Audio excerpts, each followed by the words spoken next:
Hello, hello. Okay, perfect. Good afternoon, everyone. Thank you so much for being patient with us. My name is Cynthia Rodriguez, and I support the UTSA School of Data Science as a Senior Program Manager. On behalf of the Steering Committee for the Draper Data Science Business Plan Competition, it is our pleasure to warmly welcome you today to our final round of competition. This event is made possible by a generous donation from venture capitalist Timothy Draper. This competition gives aspiring data scientists the opportunity to pursue their passion and present innovative, forward-thinking ideas. As of last year, we expanded eligibility to participants across all of North America. This year, we are excited to have representation from exceptional teams from all three countries, Canada, Mexico, and the US. Please join me in congratulating our finalist teams from Angelo State, Carnegie Mellon, Rice, Toronto Metropolitan University, Universidad Panamericana, Aguascalientes, UTSA, and UT Health San Antonio. Now I would like to introduce the honorable judges for today. Our first judge is Dirk Elmendorf, who is the former co-founder of Rackspace and seasoned entrepreneur and technologist with deep roots in business-to-business software as a service and AI integration. Our next judge, Christy Lime, is a program manager at Geekdom, where she leads initiatives that empower entrepreneurs through hands-on programming such as startup boot camps, founders networks, and mentorships. Our third judge is Erin McKee, COO and Senior Vice President of FedITC, a San Antonio-based company with over 500 employees supporting military and intelligence clients around the world. Our fourth and final judge, Daniel Wiegand, is Managing Director at Draper Startup House Accelerator Plus Fund, which is an early-stage venture capital fund that invests money into pre-seed and seed companies.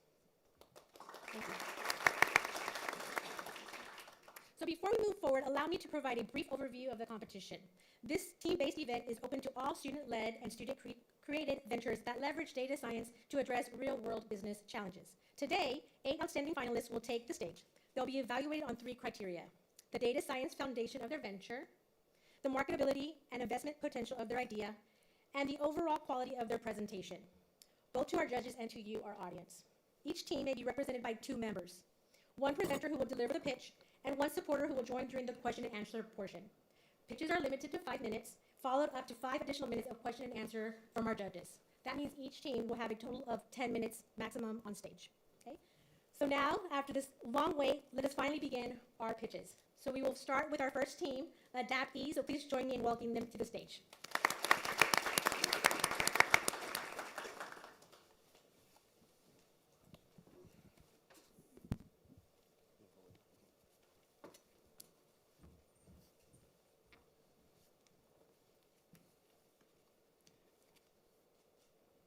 Hi everyone, my name is Kelechi Maka, and I'm here to talk to us about AdaptEase.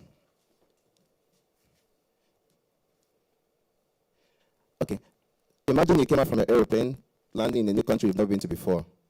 You're jet lagged, you're hungry, you're tired. Most of all, you have a lot of questions. How do you adapt to this new land? What are the rules? The cultures will be different from your home country. What do? You want to avoid making mistakes and accidentally even breaking the law. The country will have some financial implications, even the stress is going to cause. So many questions going to your mind. As my mom used to tell me, he who asks a lot of questions does not miss his way. These questions are what AdaptEase aims to answer. Personally, we experienced the same thing when we came to the country. We had so many questions, no one to answer it, and we had to figure out a lot of it on our own. And we don't want other people to go through that as well. In 2023, total of 97 million people came to the US and Canada, either through immigration, immigrants, or international students, or people visiting, or people even coming for tourist purposes. And out of these 97 million, many of them faced the same situation that I described. They had so many questions, but very little answers. And that is what AdaptEase hopes to answer. They are a market, those people that face that challenge. So we intend to use data science in the form of machine learning, NLP algorithms, to be able to gather all this data and deliver it to the users, personalized to their specific circumstance. People that come on tourism will see tourism-related information, where to eat, where to go, tourist sites, things to avoid in the country, laws, local tourist laws related to them. They see only what they need to see, tailored to their smartphone devices for those that are accessing our app through the phone, or those visiting the website as well, or even the printed material. They are all synchronized. So how does this happen? First of all, we collect the data using our Python crawlers.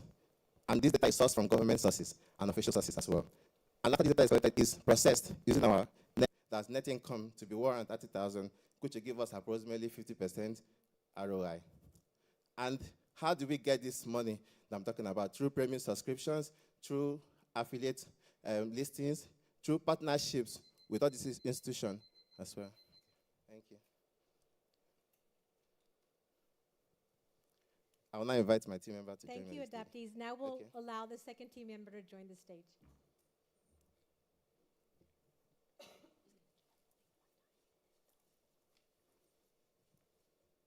Would you say this is more for like a tour guide, or I'm confused between the split between laws and essentials and like a tour guide that's constantly being updated? Can you talk about that? Because I don't feel like laws are probably updated all that frequently and probably don't need this to be constantly updated. Can you talk about like how you guys see this? It's more of a one-stop shop for newcomers, in the sense of, as a newcomer, you have a lot of needs, not just the laws alone. In terms of like, even if I want to navigate the subway, things like that, it's very small, little, but it can be very, very difficult if you don't know what to do. So it's just more of, it's a one-stop shop for any newcomer, laws included. Yes. So you talk about immigrants, students, and visitors, and it seems that they would be very distinct needs for each of them that are different. How do you provide an app that's going to address somebody who might have the needs of a visitor versus the needs of someone who's immigrating? And then second part, specifically for immigrants, are you summarizing data from government websites, and are you concerned about any liability if there's any kind of error in that, if it creates a legal issue for them? Okay.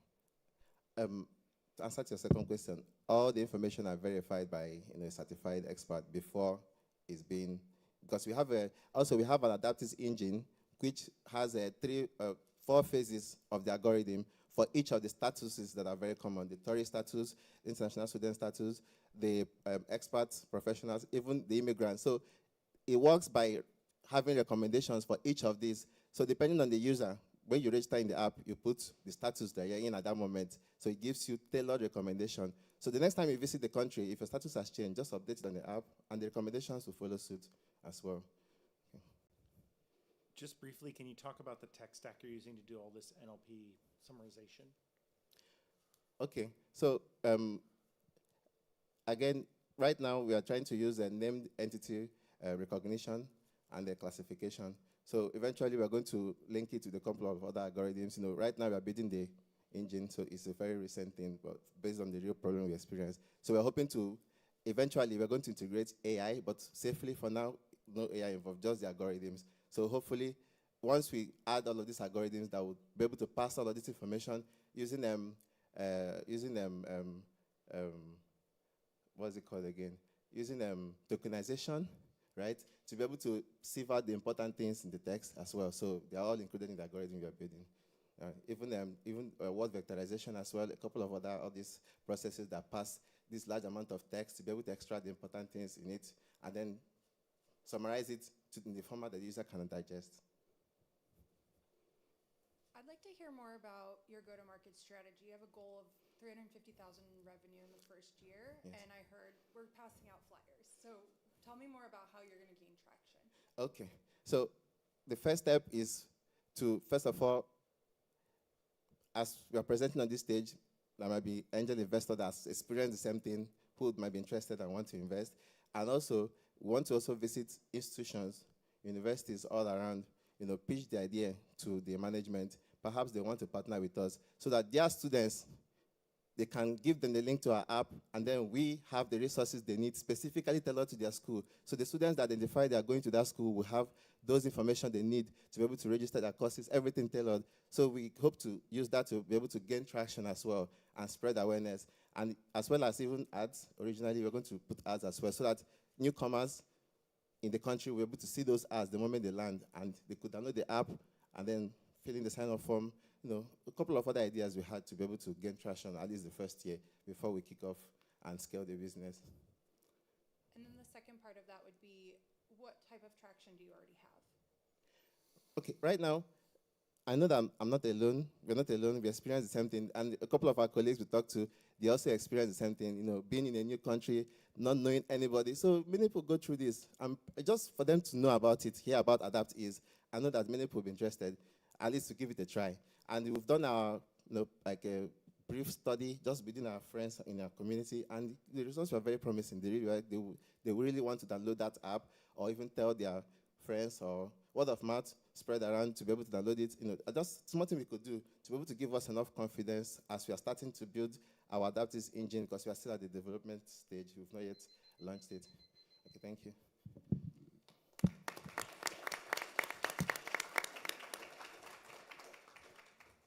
Thank you very much, Team AdaptEase. Now we'll invite to the stage team number 2, CLINIKIA.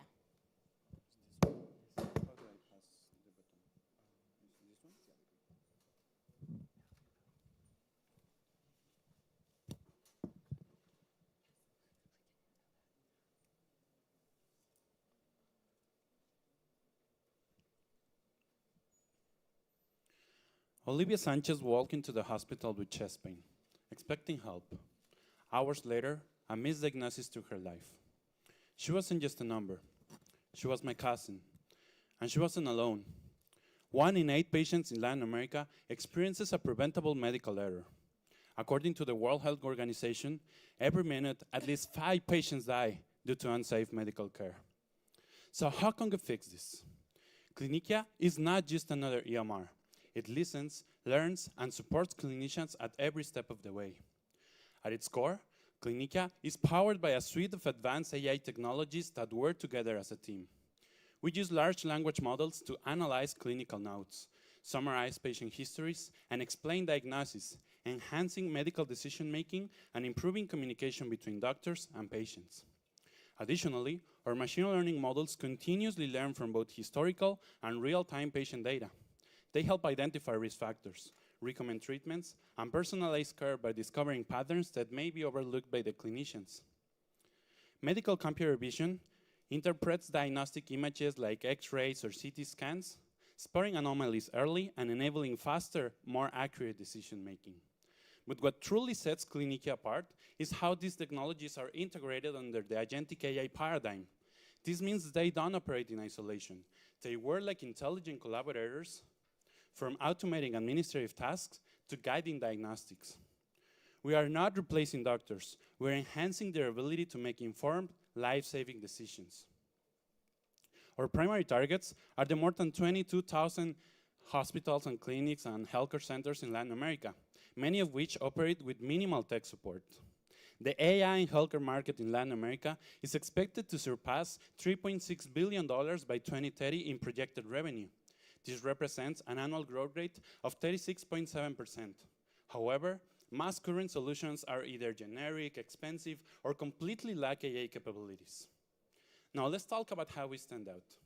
While most competitors focus on implementing AI for administrative tasks, like appointment scheduling or basic record keeping, CLINIKIA is the only platform built to actively support medical decision-making. Unlike others, we are not just an admin tool. We are an AI-powered assistant that thinks with the doctors, not for them. Our pricing model is subscription-based, with flexible tiers for different clinic sizes.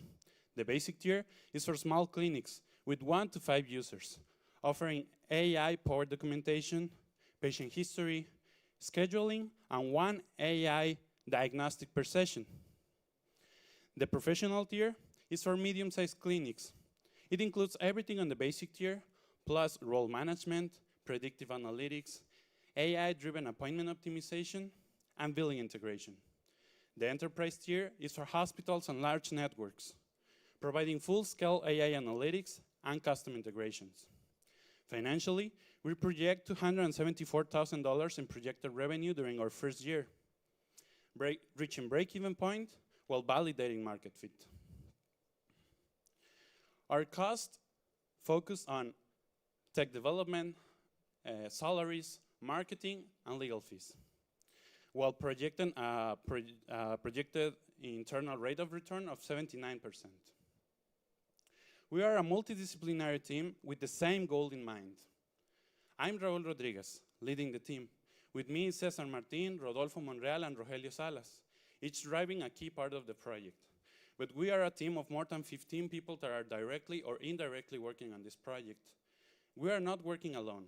Ricardo Espinosa and Gilberto Ochoa, both specialists in AI and medical research, are guiding us through the technical aspects, while Dr. Carmen Davila and Dr. Alejandro Claros ensure that the platform aligns with real-world medical needs and best practices. CLINIKIA is not just an idea. Our MVP is up and running. We are also supported by Microsoft for Startups. This is the support we need to make AI faster, smarter, and more patient-focused. Thank you.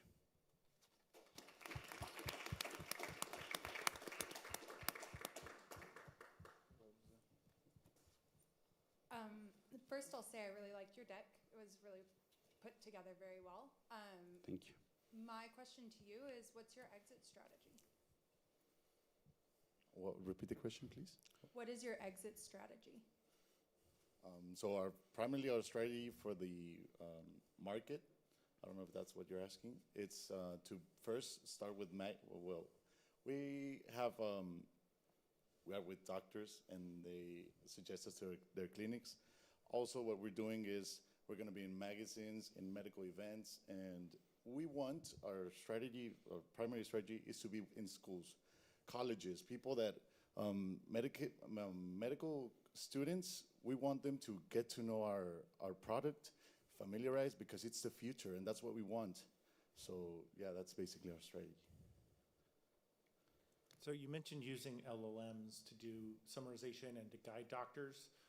Most of the research for that in the US is focused on the fact that it hallucinates or it doesn't know the terminology. So are you building your own models? How do you handle that in Spanish with the models are weaker? Like unpack messing up on someone's appointment is one thing. Your mission seems to be to improve care. How is your LLM guaranteeing better care?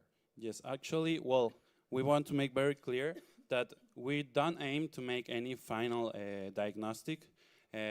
We are giving all the support of the platform to clinicians and all the support through the diagnostic process, but the final decision is always made by a clinician or by a doctor that is treating the patient.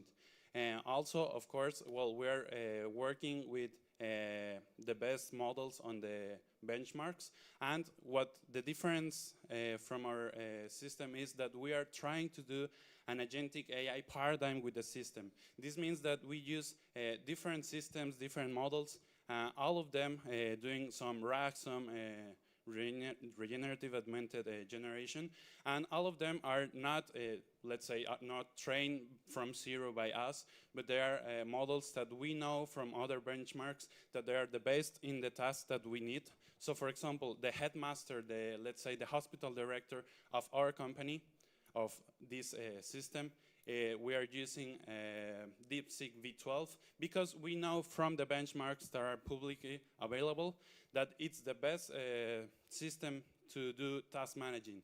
From there, we have different departments, and so we use the best models for the specific task. If a patient, for example, has a heart disease, then we train a model with specific images of that part or with specific diagnostics, and we make that model only using this task, only focused on heart disease. And we are doing this type of things. Our MVP right now is having the skeleton, we have the structure, we have this mastermind, this DeepSeek V12 leading the task decision, but we are still developing our models to give the least hallucination as possible, of course. Are you pulling data from an EHR, or are you trying to be the EHR? Are you trying to control the record or pull data from another source? Yes, we actually found that to do something that can help clinicians and doctors, we need to get this information from the source. So yes, we are planning to make a system that works also as an EHR, but it's also interactive with the doctor, with the clinician, and helps them do everything that an EHR does or a EMR does, but faster and with the help of this system.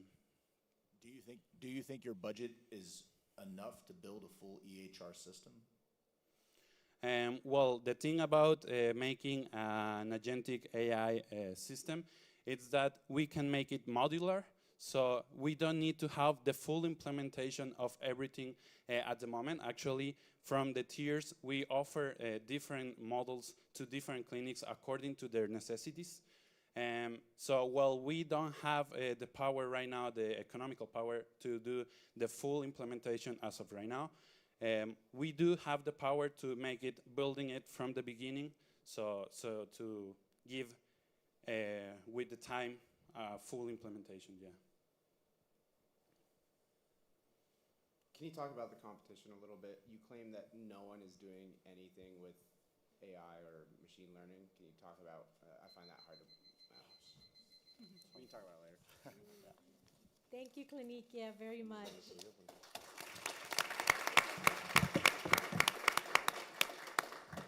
Now we welcome to our stage our third team, CrossJobs.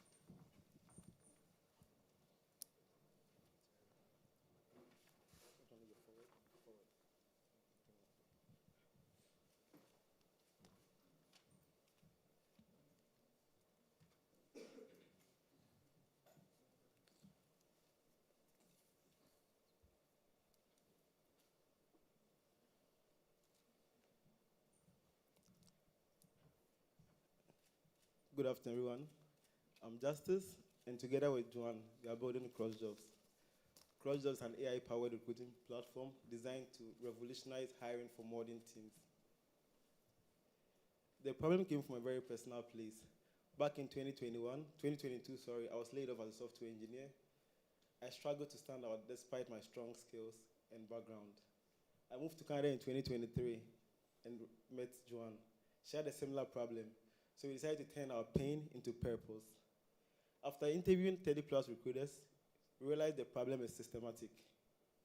And that's what CrossJobs aim to solve. Hiring today is broken. Recruiters face slow manual hiring, resume overload, where signals get lost, shallow candidate insight, where only resumes and interviews fail to reflect a candidate's true capabilities, fragmented communication, where there's always a disparity between spreadsheets and calendars. CrossJobs aims to solve these problems, and we talk about the problems, solutions in detail in the next slides.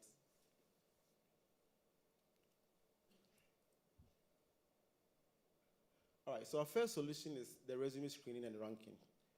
CrossJobs has a solution where we actually fine-tune a model called BERT with over 2 million tokens of job descriptions and resumes. We then use this model to rank and to embed and rank these resumes and compare them using something we call cosine similarity. This in turn gives us a better ranking of how each resume ranks to each job description. Our 2 paying customers are telling us it has boosted their productivity by up to 40%. We have something we call candidate profiling as well. With candidate profiling, it's more like Netflix for jobs. Sometimes recruiters come back and tell us, hey, I hired a candidate previously. I want to find a similar candidates. Our AI does that as well. We have interview summarization. So we also fine-tune a model called the Stillbot with over 120,000 conversations from HR firms. What that helps us transcribe and summarize interviews in real time, which means note-taking for recruiters is a thing of the past now. Decision-making. We have something we call confidence score. It's just a buzzword. We just do a weighted sum of the ranking from the resumes and then the rankings from the interview summarizations. This helps our recruiters find the best candidates in just a click of a button.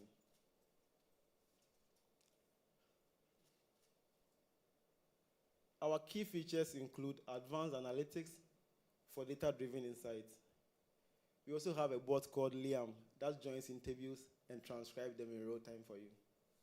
And this is what most of our competitors don't do. The market size for the HR recruitment space is 3.1 billion, growing at 9.2% annually. CrossJobs aim to focus on the lion's share, which is the North American market. Our go-to-market strategies involve sales-based commissions with HR leaders and freelance SDRs. We recently onboarded a sales co-founder with 10+ years of experience in the recruiting space, who is spearheading our sales part. Our subscription is per user per month model. So we currently have 2 paying customers. We are on target to hit 20K in revenue by Q4 of 2025. We have 40 customers in the pipeline that we are speaking to and hoping to onboard them in the coming months. We aim to hit 8 million in revenue by 3 years' time. With Draper's support, we hope to accelerate the product development and then expand our growth. We are not just building software.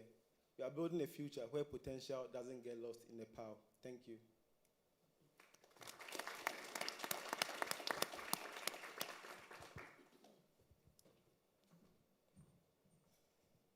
Can you talk about what's the secret sauce here? It seems like a lot of it is just Calendly mixed with a resume parser, and you're just bundling it. Can you talk about like what makes you guys unique?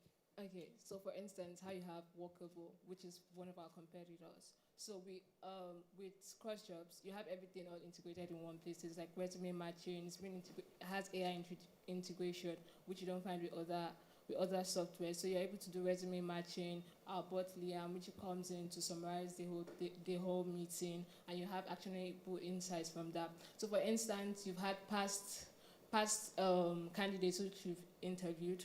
So based on the experience the information you got with other candidates and your current candidates, you'd see a comparison which you could take action with at the end of the day. So basically, you're able to schedule, you're able to resume match without like having any need for any other platform. You all get it with CrossJobs.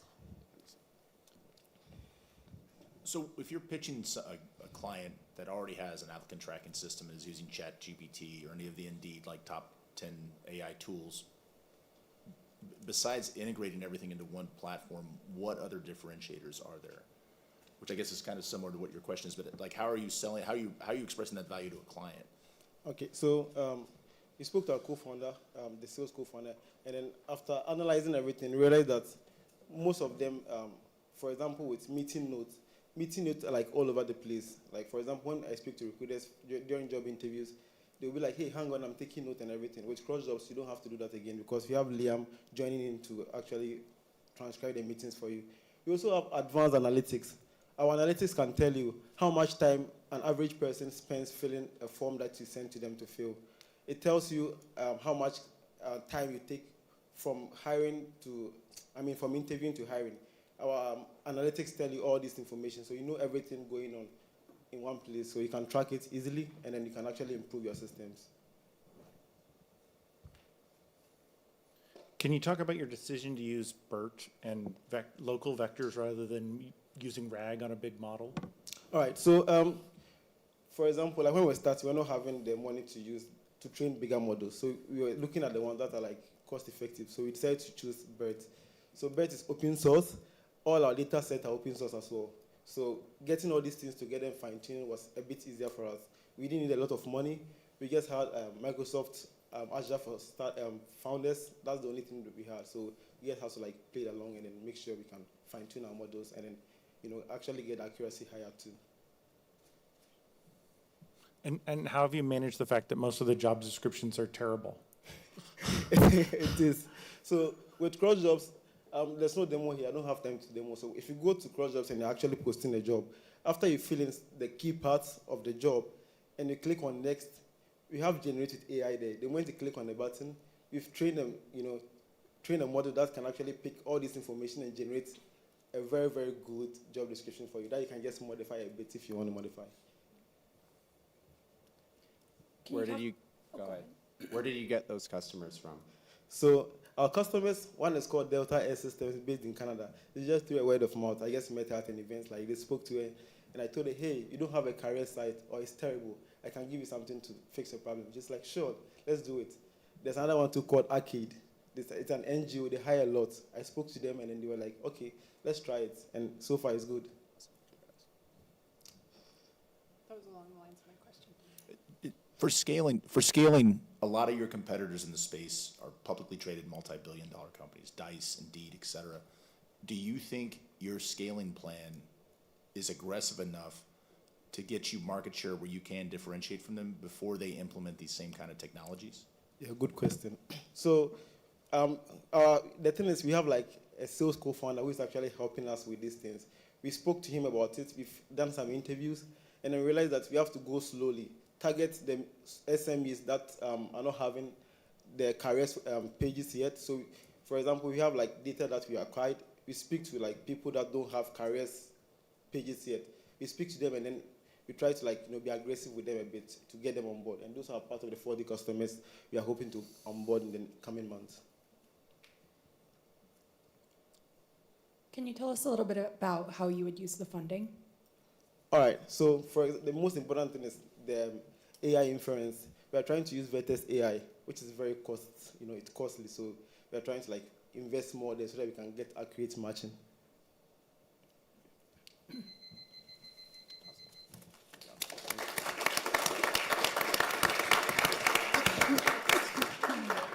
That was quite perfect timing.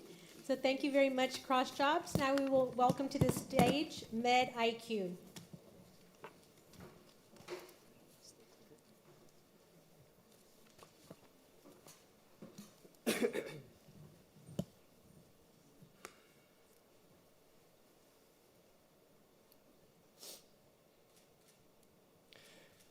Good afternoon, everyone. My name is Saran Samardana, and on behalf of MedIQ Health, I'd like to introduce you to Inhaler, a device not just meant to manage asthma, but to transform lives by allowing patients to breathe easy and live freely.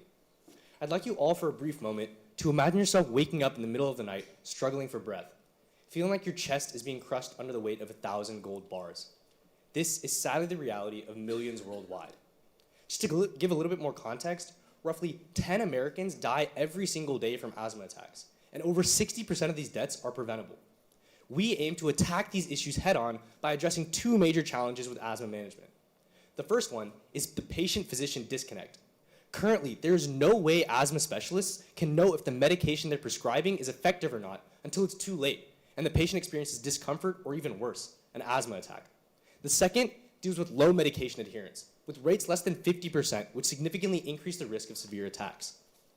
With our novel inhaler clip-on and our intelligent mobile application, we're able to offer patients first-of-its-kind personalized data, usage and recommendations, and actionable insights. But how exactly does Inhaler work? Let's start with the physical clip-on. Patients first start by clipping on Inhaler to their metered dose inhaler, which features a force sensor and an accelerometer to ensure that the patients are properly shaking and using the correct amount of force to dispense their medication. After this, the patient then exhales into the device fully, where the air is redirected into a small cavity that houses a fractional exhaled nitric oxide sensor, or FeNO for short. And FeNO is currently the most accurate, non-invasive and predictive biomarker at detecting lung health. All the circuitry components are located here, with the force sensor and accelerometer there, and the LED indicator at the back. And all of this is then wirelessly transmitted to our Poly mobile application. Let's walk you through how this works. After signing into our application, we're then greeted with the homepage. Let's log our symptoms for the day. Let's say we had mild coughing that was relatively dry, mild wheezing that was only during exertion, and we didn't have that great of sleep last night as we woke up with intermittent wheezing. After logging our symptoms, the FeNO data is then wirelessly transmitted from our inhaler clip-on into our application. For presentation purposes, let's say our peak flow rate was around 400 liters per minute, and our nitric oxide levels were relatively low. After logging our data, Polly here congratulates us for logging our data, and we're bringing to the achievements page, which encourage patients to continue using our application. Here is the Health Insights page, which gives a myriad of different information, such as pattern recognition, trigger symptom correlation, and impact analysis, along with health insights and recommendations tailored to the patient. As stated before, our clip-on, along with our application, is inherently driven by data science. Our application is able to provide time series analysis and track FeNO and adherence trends over time. Correlation analysis can link weather, air quality, and pollen to inhaler use and symptom severity. And we're able to offer predictive modeling and causal inference in order to offer key health insights and recommendations. And we're currently working on a clinical connections panel where we can offer real-time and report-based connections for the clinicians and their patients. Now let's head to the market. Our serviceable obtainable market is roughly 3% of severe asthma patients, reflected in $10.3 million in revenue. What distinguishes us on the market is that we're able to offer both medication adherence and novel FeNO sensing all in one without disrupting the patient experience whatsoever. So it's simply like using your inhaler, all at an affordable price point. And our go-to-market strategy is simple yet effective. Upon patient prognosis, our partner clinicians will then recommend inhaler to their patients. This strategy leverages previously established doctor-patient relations to not only decrease customer acquisition costs, but also hopefully gain insurance coverage. And our future is promising. With just our Poly application, priced at $5.95 a month, expected to hit the App Store on May 1st, our projected revenue at the end of the year is $300K, with our expenses roughly $40K, which means our gross profit to around $260,000. And this will only go up as we plan on launching our clip-on later in the year, priced at $99.50. Here are the faces behind the product, but don't just take our word for it. Last year, we were accepted to the Design of Medical Devices Conference. We were digital health finalists in the Hopkins Design Competition, and we have a journal out right now in the ASME journal. At MedIQ, we understand that the best way to deal with an asthma attack is to ensure that it never happens. And with Inhalair, we're not just predicting these attacks, we're helping prevent them entirely. Join us as we redefine asthma care for everyone, everywhere, finally allowing patients to breathe easy and live freely. Thank you.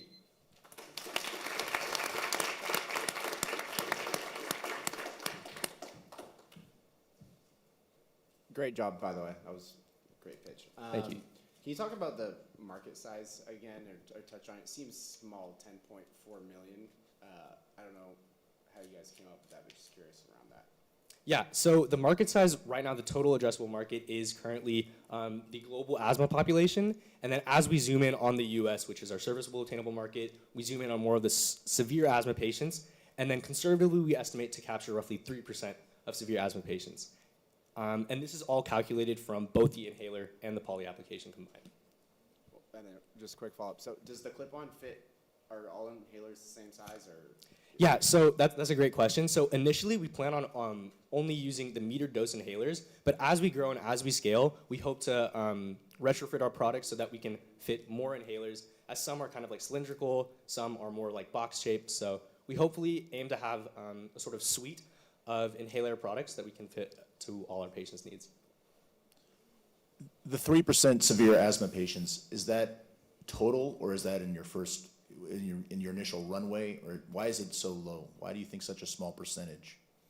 That's in our initial runway in our first year. We hope to capture 3% of the severe asthma patient market, and we anticipate that as our product gains more traction, we'll be able to connect more with more doctors. So this is starting with the connections we formed at the Texas Medical Center in Houston. Do you already have a manufacturer to produce the product? What is your cost to manufacture, and how many can you produce in the next year? That's a good question. So currently, we do have healthy profit margins. We're pricing it at $99.50 the clip-on, but the raw materials cost around $14 to make, with the most expensive product being the fractionally exhaled FeNO sensor. Currently, we have yet to reach out to manufacturers, but hopefully with the Draper funding, we'll be able to reach out and expand. I'd say great pitch and great pitch deck. Could you talk me through a little bit more about how it sounds like you're partnering with clinicians, but there's a fee for the app? So are you expecting the doctor to essentially sell your app, or how is your consumer going to start knowing where you are? So we hope to market through clinics to start, again, leveraging those connections that we have right across the street at the Texas Medical Center. However, we anticipate that not all of our users will seek the app device combo, and so we want to offer the app as a standalone as well. And that helps us capture beyond just the severe asthma market. If patients, for example, just want a streamlined way to see, can I log my symptoms for the day? Am I using my medication regularly? And how can I communicate that with my doctor when I may only be seeing them every 6 months? So the app isn't connected to the device? Like, I'm just putting everything in manually then? Sorry, I wanted to clarify that. So if the patient does have the device, they have the option to sync from the app's Bluetooth software, from the device's Bluetooth software into the app. However, all the features that we described in the app beyond the FeNO readings are available, and the medication adherence are available as simply a symptom tracker and health insights page as well. Can you talk about the process you went to develop, how you analyzed the FENO data from that and use that to drive your clinical decisions? Yes, so FENO, as Saran mentioned, is the most effective predictive biomarker of asthma care. In fact, studies have shown that FENO levels above a certain threshold value can indicate an increased exacerbation risk of 4 times in the next 7 days. And we really leverage this high risk factor of the biomarker. In addition, FENO data has been shown to correlate to decreased leveraging FENO data can decrease poor healthcare medication prescriptions by 20% as well. So that really helps us bring in quantitative data to encourage insurance companies, clinicians, and patients to use our device. Well, so I actually meant like the process of actually converting all of that, like doing the data analysis. What part of that did you have to develop, or was that readily available? Yes, sorry. So the machine learning algorithms that we use take in the FENO data, collects that along with the weather data. So for example, pollen, humidity, wind, and patients' previous FENO readings and exacerbation risks, and to compute the 7-day rolling average. You said you were looking to launch in May, the app in May. Are you going on, what is it? iPad or iOS. iOS Yeah. and Android? We plan to start with iOS and then move from there. What do you need the money for mostly? Talk about it later. Thank you. Always the buzzer. Thank you, MedIQ. And next on stage, we'll have Neural Precision Solutions.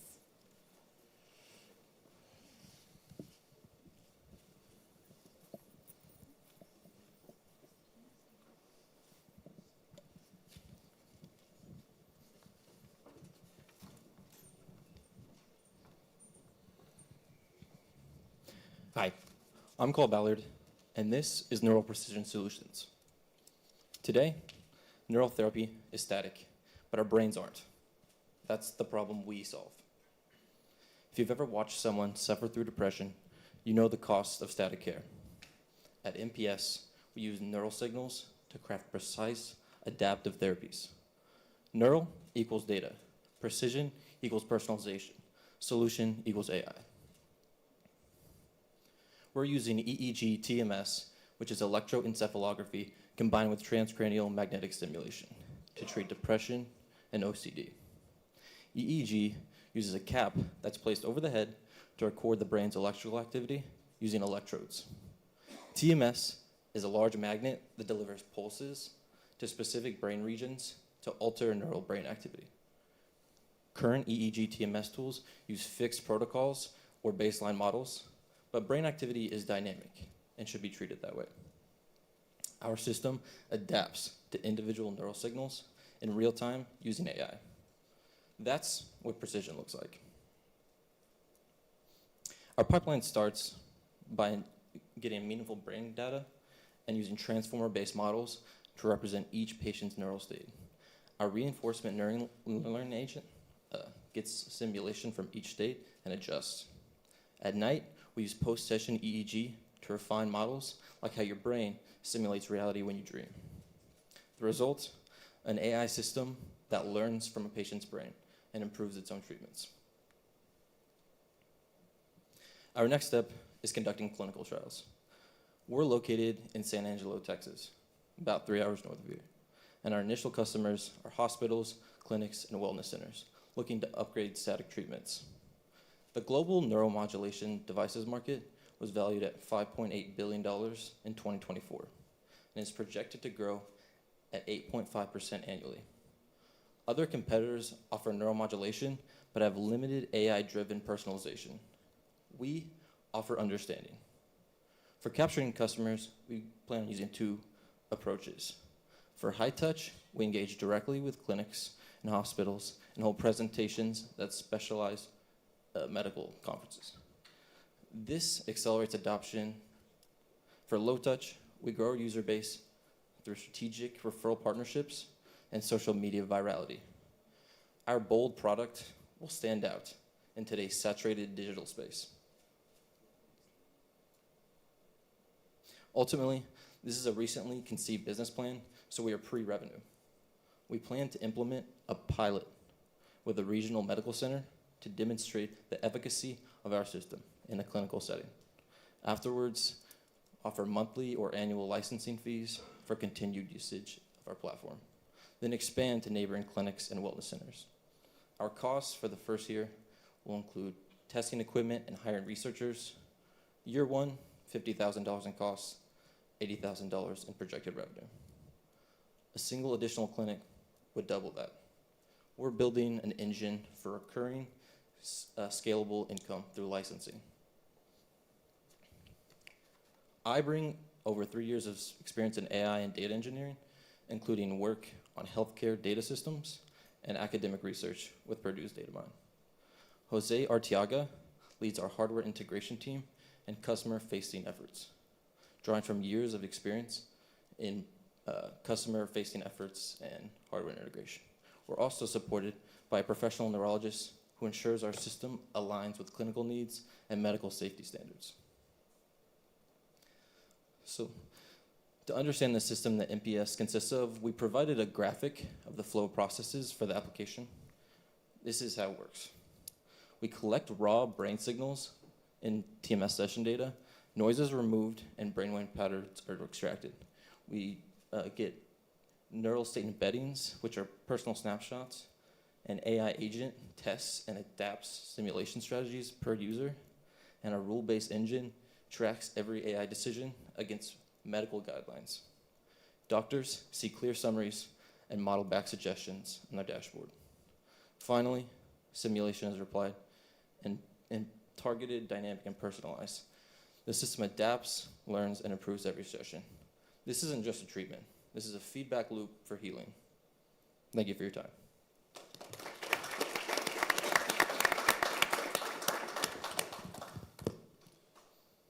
Is your system built? It's in development right now. Where are you in development? Do you have a functioning prototype or still in design? It's in the data processing point, so I'm using data, but hasn't been tested because, to do that, it's going to take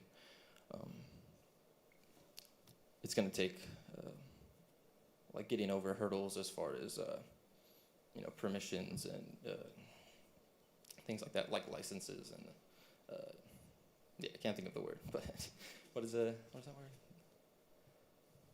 Like getting over, there's medical rule sets that you have to get over you have to pass tests.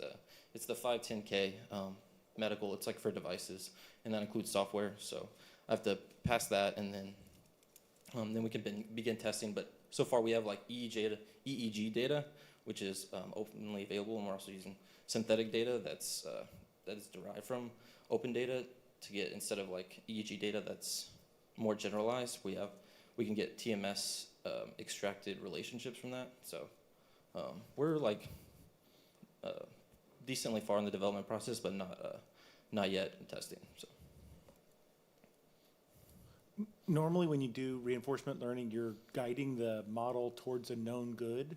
How do you do that in these brain models when the brain you're studying is not good by definition? Yeah, that's a great question. So the reward system is going to use a healthy brain, but not just a healthy brain, one that started in depression and moved towards like a healthy state.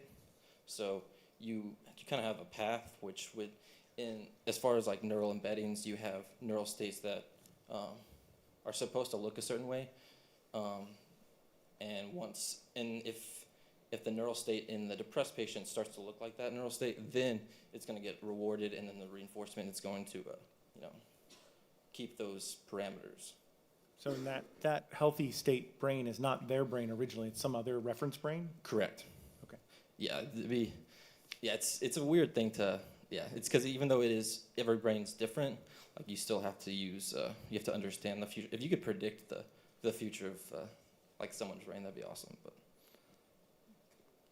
how would you use the funding? Yeah, the first thing would be to hire researchers, specifically people that have access to the devices. That way they could test it. And it's a little bit out of reach to buy the devices because they cost upwards of $50,000 to $100,000. But yeah, hiring researchers that have access, working with people that have access to it is like the way that we would be able to test the product and move forward. What do you think your price point is? Yeah, price point. So in the pilot program, we would offer $80,000 per year for a larger hospital, for like a wellness center where you're going to have less patients. It's going to be less than that. But that's because TMS treatments usually range from $6,000 to $15,000 per patient. So we obviously want to make that be lower, because if you're efficient, then you're not going to have as many sessions. So it's they would have to have, I think, 10 people on average to get that cost back. So as long as they can have 10 people use it, then they've recovered that. Just a suggestion for future, I would move this slide up. I finally understood it when we got to this point. Yeah. And I think that would have helped going through the rest of it. I guess the biggest question I have is the differentiation that your AI does. I think you claimed that no one is doing it, or they're not doing it right. Correct. Can you explain like what they're doing wrong? So yeah, EEG TMS is it's in itself like a pretty niche, small, like very new thing. And then applying, I'm just basing it because a lot of the software is proprietary. I can't access it. But based on research, no one else, people have used this in different neuromodulation systems, not with a magnet, but no one's used it with a magnet yet, as far as the research goes. So that's why I think that as far as I know, no one's doing it. Why are you passionate about doing this? Yeah, I love brain health. I love neurology. I'm computer science and AI, but for the longest time, I've always just loved like the brain. So I'm all about like using AI to improve the brain. So thank you. Thank you very much, Neuroprecision Solutions. Now we invite Perflection AI to the stage.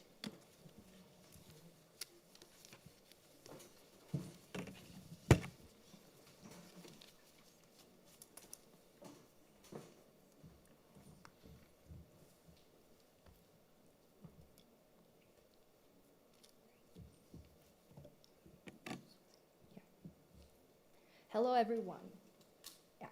Hello everyone. We're turning any smartphone into a personal AI sports coach. Starting with golf, our technology delivers a real-time, personalized training experience, and we believe our approach will become the most effective, low-cost solution for anyone to learn and enjoy sports. Imagine you're a recreational golfer. Your goal is to make consistent progress. Yet you only have 3 options: online tutorials, human coaches, or golf improvement apps. You tried YouTube videos, but they're overly generic. Then you spend a lot of time, effort to find human coaches, but only to realize that first, they're not always good teachers. And second, you cannot remember everything, and you're still on your own between classes. Finally, you download some golf training apps, but they feel too clunky and not so smart to guide you.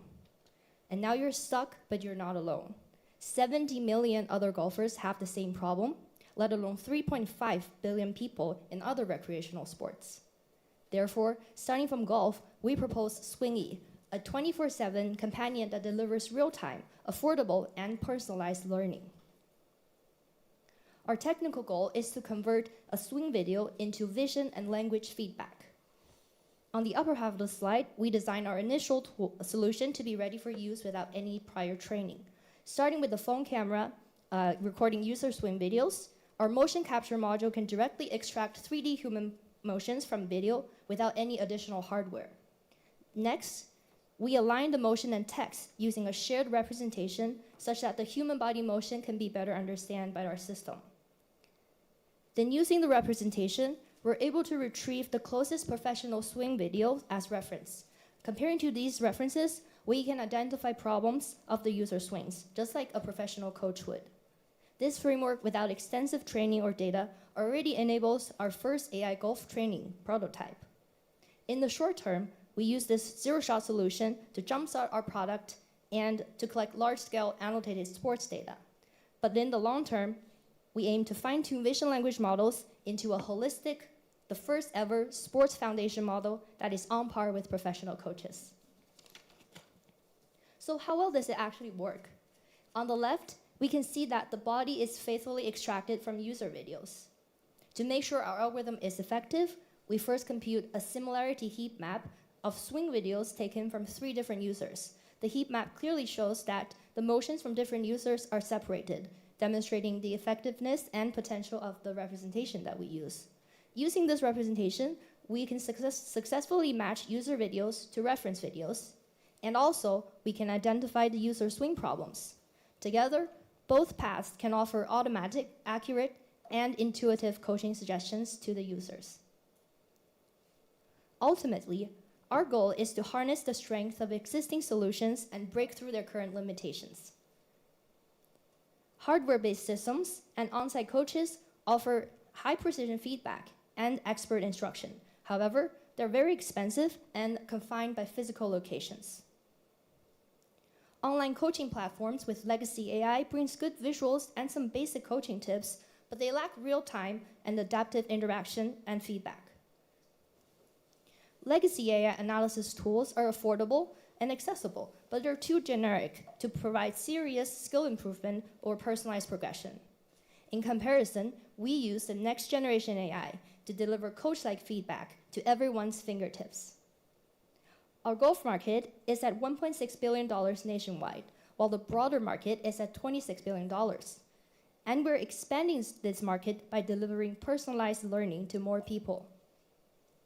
Our go-to-market strategies include online marketing like social media, golf school collaborations, and product-led growth. We use a freemium plus paid session model to serve a wide spectrum of users. With the money of only 2 traditional lessons, you can get a whole year companion from us. Since we're pre-revenue, our estimated earning is a loss of $250,000. And this is our team. Collectively, we have a life passion for sports. Professionally, we're serial entrepreneurs, researchers, and engineers to make things work. With Perflection, we make sports learning effective and joyful. Thank you.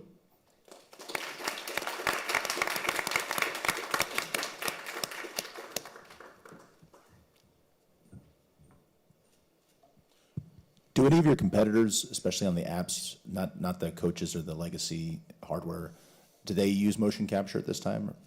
I think, yeah, some of them use this motion capture to pre-process the videos, but none of them have the opportunity or have the ability to provide progression, so that their model does not involve with the users. So what they're doing is that they're basically using it to pre-process the input, and then from a preset, say, problem sets, they will match whatever problem that you have and provide it to you, so that their feedback is not they're not evolving around with the users. But in our solution, we plan to build this foundation model that can learn and evolve along with the user as the user progresses. And your model is not built yet, is that what you just said? Yeah, so currently we're jump-starting our product with the visual and language feedback that we provide. And by doing this, we plan to have more golfers and professional coaches engage in our app, in our product. And by doing so, we're able to collect more data. And data is the key in this world, because with more data, with more professional sports data, we're able to build this model in the long run that will be specialized for this sport. Why did you choose to go with golf first? Oh. Yeah, so actually we find out that actually golf is a really gigantic market in the US. And also golf is pretty difficult to learn and hard to maintain and easy to forget. So it's a big market for golfers to, there is multiple challenges for golfers to keep participating in golf learning. So it's pretty important to have a real-time and simple and instant feedback for golfers to adjust their swinging and also their body movements. So it's pretty important to get a real-time feedback. So on the market, usually in-person coach is pretty expensive for them. I also could not keep tracking after classes. So it's pretty important to have this kind of app to provide on-time feedback for them too. Yeah. On your post analysis, you cited a paper. So did you develop the algorithm to actually embody the person, or are you using something that's available? Yeah, we're using the ones that are available. Yeah, but they're state of the art. Yeah. And they are like a general purpose, but we fine tune on golf specific. Yes.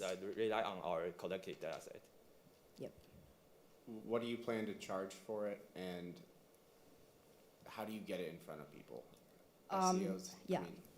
Yeah, that's a great question. So currently we're charging users $30 per month for the subscription, and usually the other apps charges at $15 per month. But we feel that with a higher price, we're able to provide more. That's why we're charging at a higher level. However, compared to like traditional lessons with experts, it usually costs around $100 and $150 per lesson per hour. So we feel that the price is, so that's why we say with the money of only 2 lessons, we get the companion for a whole year.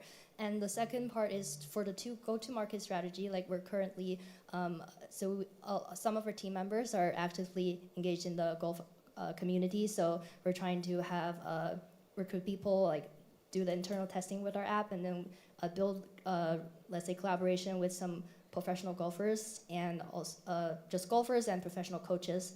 And from there, we're trying to collect more data and get more people to try out the app, and then that's how, Timeline-wise, how far are you guys from putting this in the app store? Yeah, currently we're at the MVP stage. So right now the app is being tested by some internal golfers that we are, and then we try to launch this whole thing with the AI ability enabled in the next year, by the end of next year. Yeah.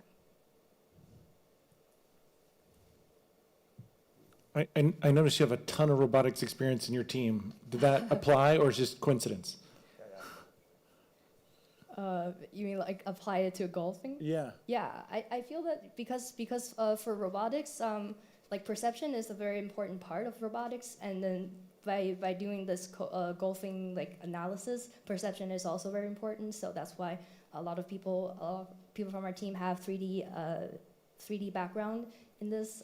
We know a lot of like state-of-the-art techniques for 3D image processing and video processing and 3D reconstruction. This will, in a large sense, help our system to like reconstruct the user's poses better and to offer better advice. Yeah.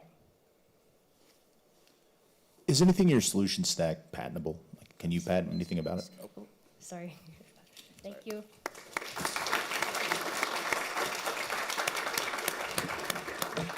Thank you very much, Team Perflection AI. And now, please welcome our next team, SMAI.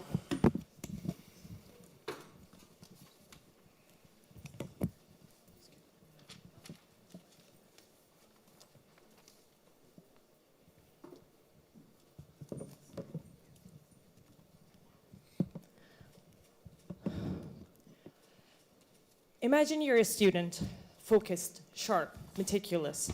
You want to learn, but the lights are too bright, the noises are relentless, and the world is just too much for you.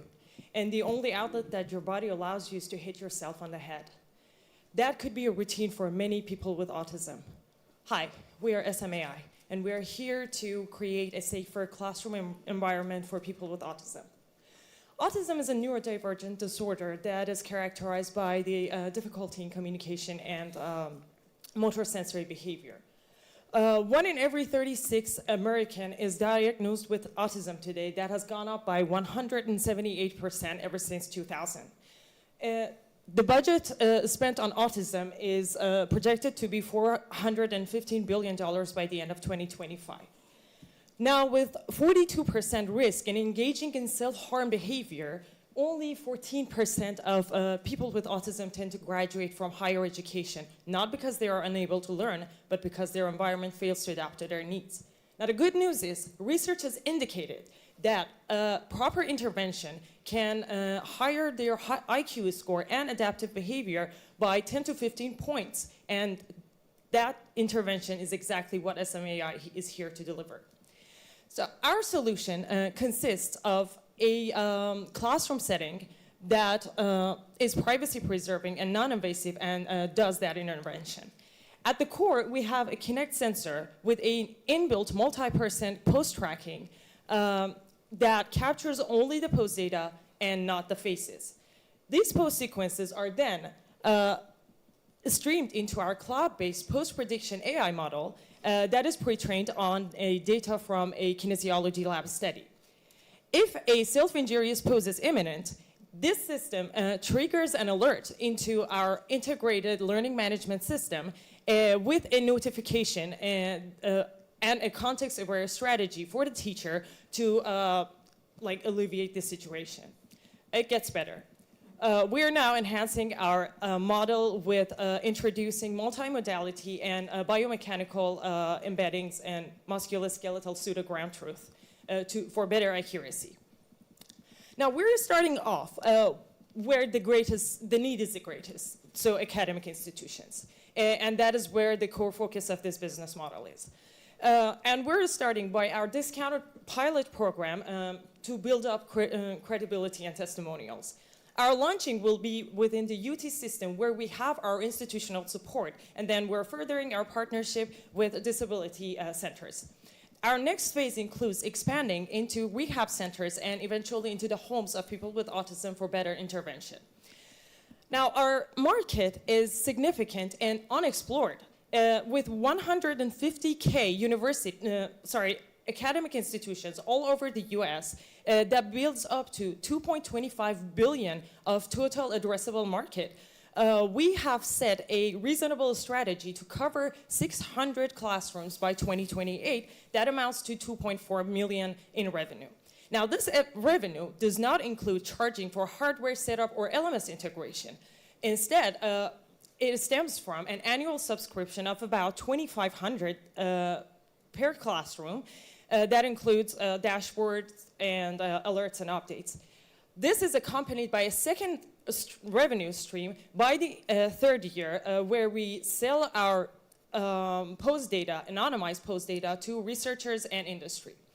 Now, our break-even point would be by covering 4 classrooms, but we're launching in 20 classrooms by the end of 2026, which builds up to a 45% in gross profit, that is 16K profit. Now, like a lot of other startups, we're not planning on a huge profit during the first year, but we're targeting for a 1.7 million revenue in 2028. SMAI does not have a direct competitor. Actually, we're delivering a system that is multi-person and real-time and does not inconvenience, like other similar services, does not inconvenience the people with autism with some attached device or the presence of an agent, and is relevantly affordable. So we are this team of engineers and advocates who are willing to serve the neurodivergent people. Thank you.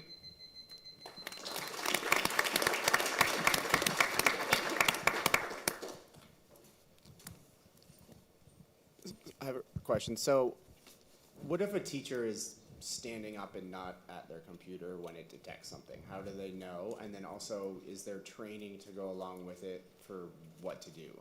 Of course, I can take that.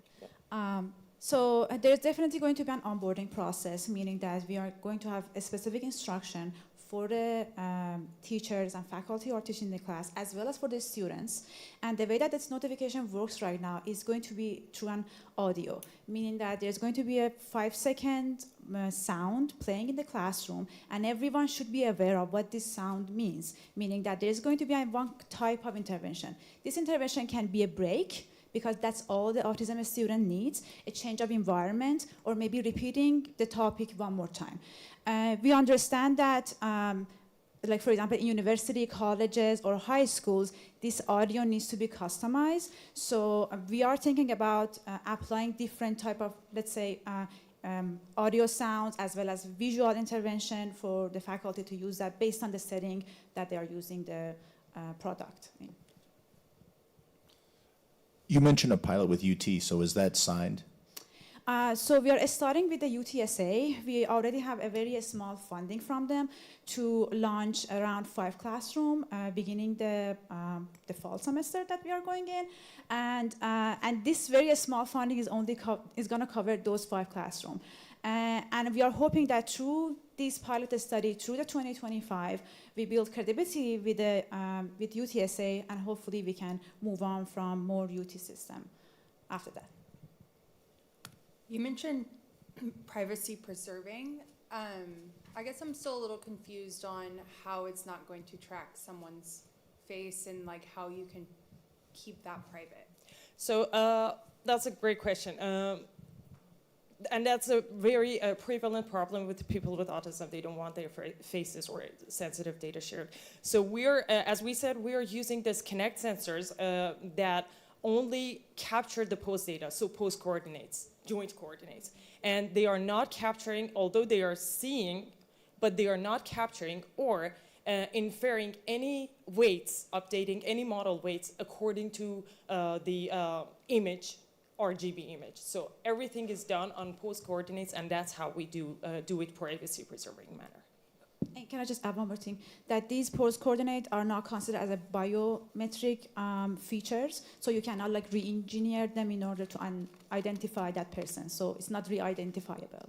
That's actually an advantage because a lot of similar systems, and by similar I mean working on people with autism, they do face tracking, which involves the eyes. That is biometrics, but we're not doing biometrics even. So does that mean that you don't have to say that you're doing this in the classroom? Do you have to promote that you're using your data and do you have to educate your audience to be able to use this product in the classroom? Or can you just put it in and then explain? No, definitely. There's going to be an onboarding and education process. We want everyone to understand when there is a notification going on, what does this sound mean? So definitely there's going to be education both for instructor as well as the students. So can you talk through your process for once you have all this pose data and you do the analysis, does that model continue to need to be updated? Like, have you validated its effectiveness? Like, talk through the data science part of this. So we have validated over the data that we have from that kinesiology lab study. But definitely, these models are, as you know, data hungry, and the more data they are fed, they are the better in terms of accuracy. And plus, with the new embeddings that we're introducing to the model, like biomechanicals, that brings us in a whole new perspective. And yes, the models keep being updated, and in terms of structure and in terms of how much training is done on them. Can I? Go ahead. Can I add one more thing? That we are hoping with the launch in the UTSA with these 5 classrooms, because there's going to be a feedback loop, meaning that when there's a notification, the instructor is going to send the feedback that was it correct, was it false positive, was it false negative. So hoping that during this year in 2025, that will be another round of validation for us. That's what I was going to ask, is how do you close that loop when the intervention is unsuccessful? Yeah, that's basically a user study side of it. Have you explored if anyone has patents on using that biomechanical data to determine if there's an incident? Are you concerned about any patents you may have to contend with, or are filing your own patents? I was happy to answer after. Yeah, thank you. We can answer Thank you very much, Team SMAI. And on to our very last team to take the stage. Please welcome Serve AI.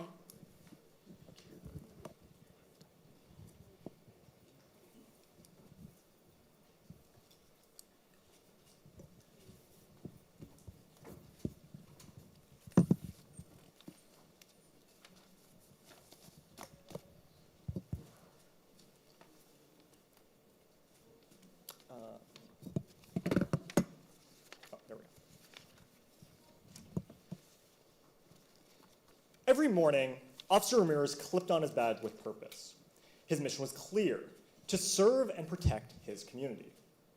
But over time, that mission got buried beneath paperwork. Countless hours behind a desk, overtime spent away from family. Instead of serving his community, he's stuck fighting outdated bureaucratic processes. At Serve AI, our mission is to eliminate monotonous paperwork, bringing law enforcement to the 21st century. Currently, police departments across the US are drowning in paperwork. Up to 50% of an officer's shift is consumed by writing reports, not community engagement. Meanwhile, millions of hours of body cam footage sits entirely unused. There's a critical lack of infrastructure for leveraging this footage, and there's no scalable way to review or learn from it. We built SurveyAI to fix that. So, how do we do it? We start with what officers already have, body cam footage. In the field, our platform integrates in real time with officer equipment. Using multimodal models, we extract critical information from officer body cameras, capturing not just speech and ambient audio, but visual information, from the text of a driver's license to the make and model of relevant vehicles. Think of it like a real-time assistant, parsing tone, behavior, location cues, and other information, and using that to automate report generation for officers on the ground. With such a deep understanding of officer interactions, not only do we eliminate paperwork for individual officers, but we use the insights gathered to help departments better serve their communities. Our cloud-based analytics dashboards can measure trends in officer-civilian interactions, quantify the impact of training initiatives, and identify areas to align policing with the public good. These insights aren't just theoretical. Numerous studies demonstrate that review of body cam footage can facilitate behavioral improvements in officer actions.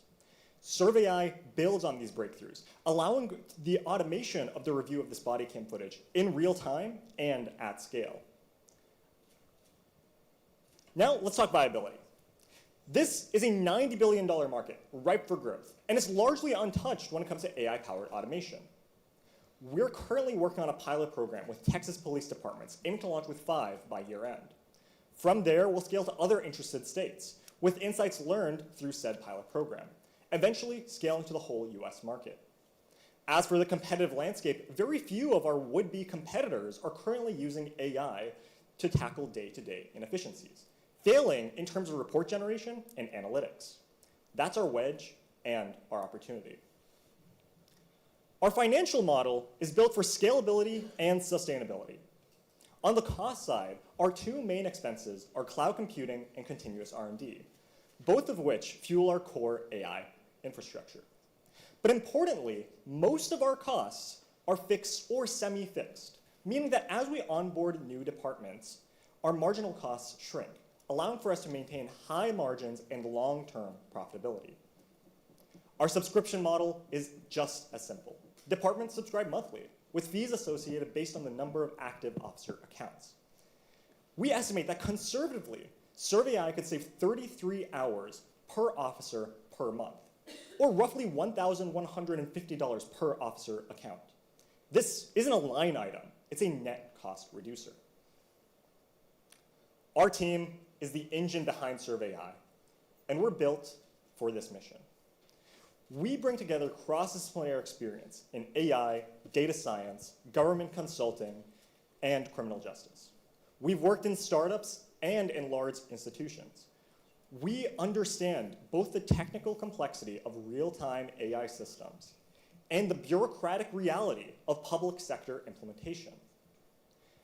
At SurveyAI, we're not just using it to automate paperwork, but we're bringing back dignity, trust, and respect to public service, pushing them towards the goal of bringing it to the 21st century. This isn't a product pitch. It's a blueprint for a better future, and we are the team to build it. Thank you.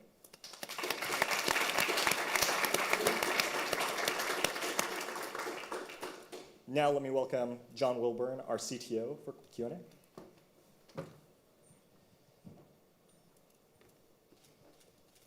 So great pitch, by the way. Thank you. I think this is going to happen. Why are you guys, like why are you guys the ones to be able to get this done?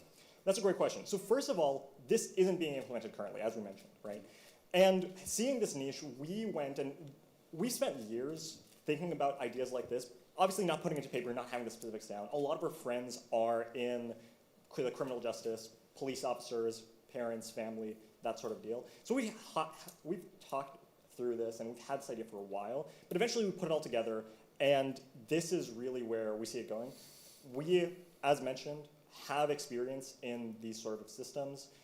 And we really do think that this is, as you said, like this is going to happen, and we can be the ones to do it by hitting the market first and hitting it well. Why don't you think it's already in the market, like using AI right now? That's a great question. So there are some regulatory issues that obviously come up when talking about something with the public sector implementation. And a lot of firms may stray away from that. They'll say, hey, we can automate this stuff on the private sector, but the public side, they just don't think about it. And a lot of on these government sides, that's where you have this niche popping up, right? Because a lot of attention is focused on the public sector in terms of where we can do this AI automation, but the private sector, sorry. But the public sector, in terms of these, in terms of like police departments or other agencies, is very limited. There's not as much attention there. And besides that, there's really other bureaucratic issues that come up, and we really do think that we can solve them. And how would you use the funding? Yeah, so definitely. We use the funding within our pilot program. For the first year, this year, we estimate to launch with these departments, and a lot of it's going to be through just running through the program, testing our core assumptions of our business model, as well as actually implementing the software. Again, this is a software as a service platform, so we're not building an actual product, so it's pretty easy to scale that way. But getting the training, really fine-tuning our models and building up from the beginning, that's the main use is going to be in our pilot program. You mentioned body cams in different departments. So are the 5 signed? Like they're signed, you're going to start next year? No, they're not. We're in talks with a couple departments, and we're aiming to launch with 5 by the year. That's our goal, but we have not launched with these departments yet. And your SaaS solution is up and running? Yes, well, a lot of it is we have the models and we have a lot of the backend stuff that we're showing you, and that's trained on a lot of public data that's available. Body cam footage is something that you can find, and there's plenty of it to go around, and we've used that to train the models, but we're talking with departments in terms of getting this launched, but we have not launched it currently. I'll try to go quick. Do all these departments have the same forms? Are there standard state forms? Are there different forms for every department? And also you mentioned Palantir is not using AI. That's not been my experience. Can you go into that a little bit? So Palantir is using AI, but it's not using it in the metrics that we mentioned. Yes, obviously they are. Palantir is huge in the AI space, but they're not doing it in law enforcement. I believe they dipped their toe in a couple of years back, but then they eventually focused on other markets, focused on the defense sector. Can you talk about the challenges of managing this public data in chain of custody and access? I mean, if you have access to multiple departments' body footage, you become a kind of different special target. Yeah, absolutely. So first and foremost, we want to make sure that departments continue to own the data that they already do. This data is going to stay with them, be processed locally on the equipment they already have, and then they're going to have their own cloud infrastructure provisioned per department so that the data stays with them.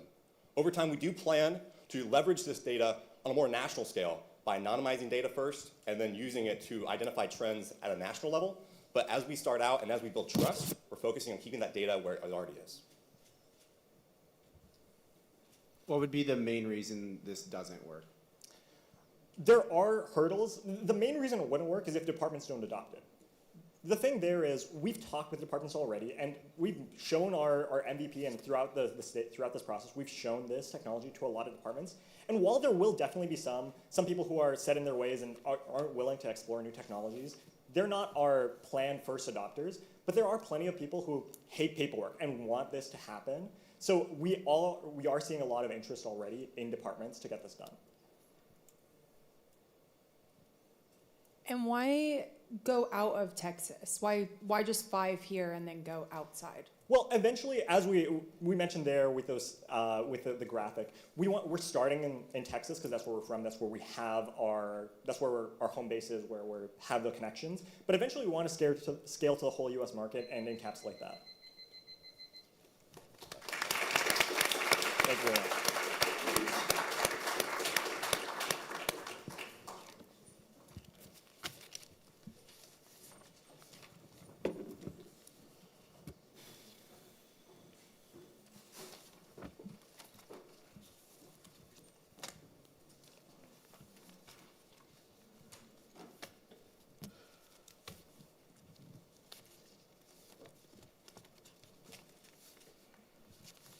Okay, Okay, ladies and gentlemen, let's give one big round of applause for all of our outstanding competition teams.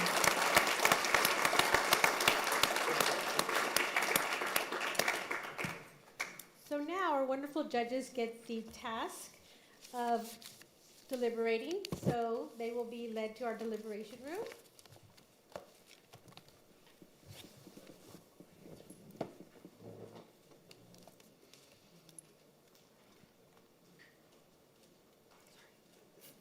And now is the very exciting, fun part of the agenda, where you all will be able to cast a vote for fan favorite. So I'll ask each of you to please pull out your cell phones. Okay, so just a quick reminder, please make sure that you turn off any VPNs in which you may be connected. This will affect your opportunity to vote, okay? So please grab your cell phone, scan the QR code on the screen, and it will take you directly to the fan favorite. We will have approximately 5 minutes to do so. Just a reminder that this is only available for those that are present here today.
Yes.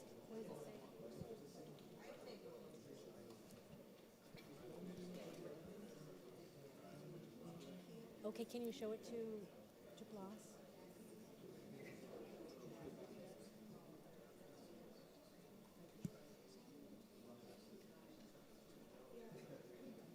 Okay, thank you for letting us know.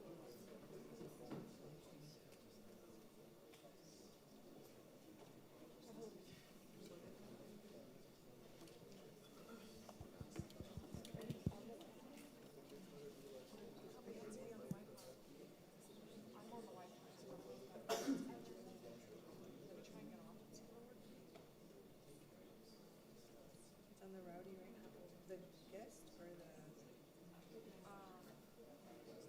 air rowdy, yeah. Not guest.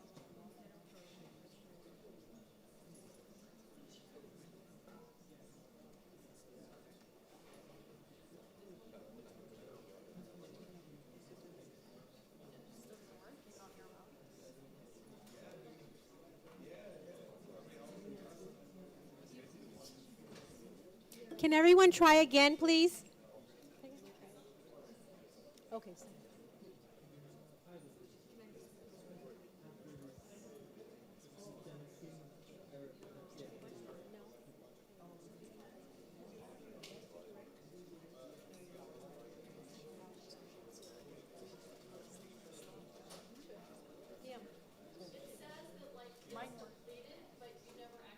Back to do it. Okay.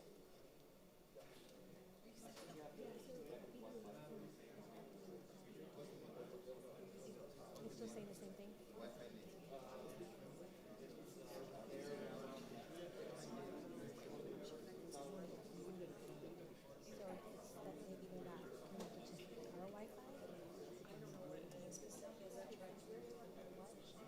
When I was on the Wi-Fi, but it worked like the first try. Was that never worked? Is it supposed to be on air routing guest? You don't know? No, I didn't. But what did you do? Air routing guest. Wi-Fi. Huh?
Welcome back, everyone. If everyone can please take a seat.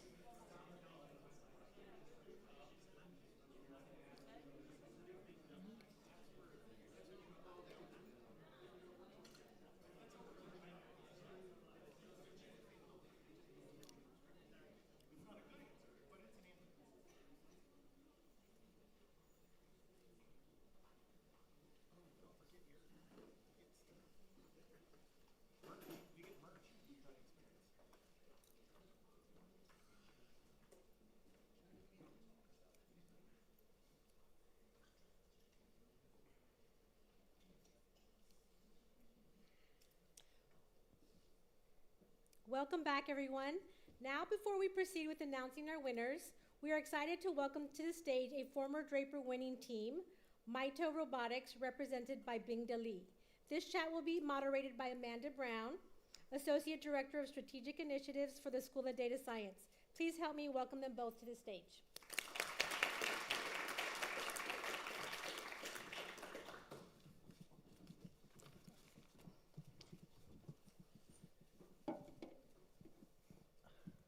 Okay, I am thrilled to have you join us here today, Bingda. Thank you, Amanda. This is a good feeling.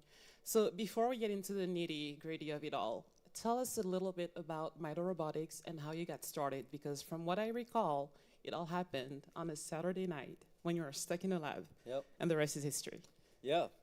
So, hi everyone. I'm Bing, co-founder and CEO of Mito Robotics. Hey Dirk, nice to see you again. So yeah, it all started on a Saturday night when I started my PhD in biomedical engineering at Carnegie Mellon. A little background on my research is I developed cell therapy for organ transplantation in collaboration with the Mayo Clinic. Because of my research, I have to culture a lot of cells, prepare cells for my experiment. But that's a very manual process. As a human, there's just so much physical labor that you can do for that. And plus that, I have to do the actual science of reading paper, designing experiment, things like that. So the volume, the quality, the yield for cells is very low. That's really hurting my research, hurting my experiments. So then I start thinking, what if there's a robot that can do this for me, automating all that cell culture process for me, for other scientists as well. So then I started to explore this AI-powered robot for cell culture. I mean, I'm at Carnegie Mellon University. One thing is known for Carnegie Mellon is AI and robotics. So I reached out to one of my colleagues, Xinyu. I think she's also on the picture. She couldn't be here today. She was a master in robotics back then.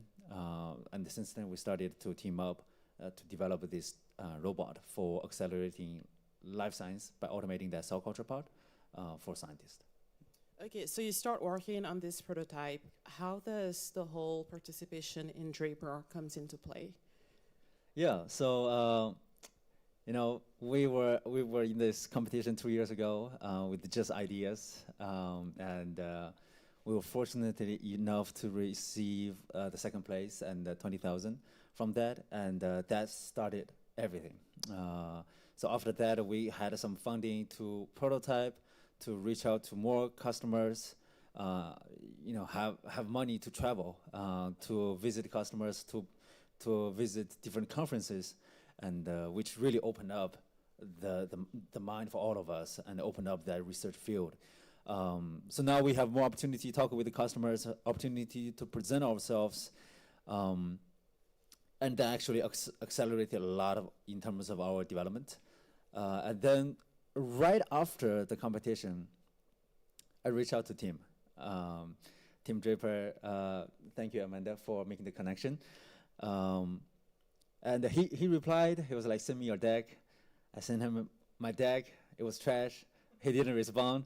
But then after 1 year and half, almost 2 years late last year, end of last year, when we were start thinking about fundraising, we reached out to 30, 40 investors. Okay, I gotta stop you because you can't give it away yet. Yeah. Before we get to that, Okay, so the $20,000 that you won, that your team won, how did that really help shape those early venture days? And you're still an early stage venture, but how did that really shape your business at that point?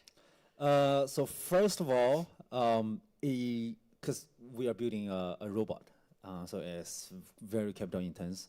So a lot of that money is used to purchase materials for building that robot. And that's probably the majority part of that.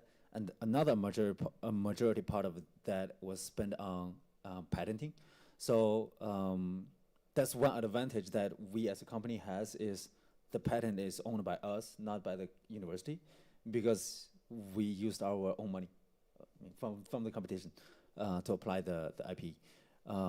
We didn't use university resources. So I think any of you who received the cash prize from today, I think you could definitely think about that for your IP portfolio. Okay, and so now going back to what you're going to give away, you've recently secured $1 million in pre-seed investment from Draper Associates. Congratulations. That's a big round of applause. That's amazing. Thank you. That's an amazing milestone. So how did that all happen? Yeah, like I said, Tim initially, didn't give a shit about us, but I totally agree because we were very early. Again, we were just a bunch of students with ideas, and then we spent that money on prototype development, customer engagement. We put our robot in one of the customers' lab, do some testings, had some great feedback from customers, had some demo videos, and then I was like, wait a minute, I haven't followed up with the team yet. So after talking with a lot of investors, we received some of the feedback. Okay, you guys are too early.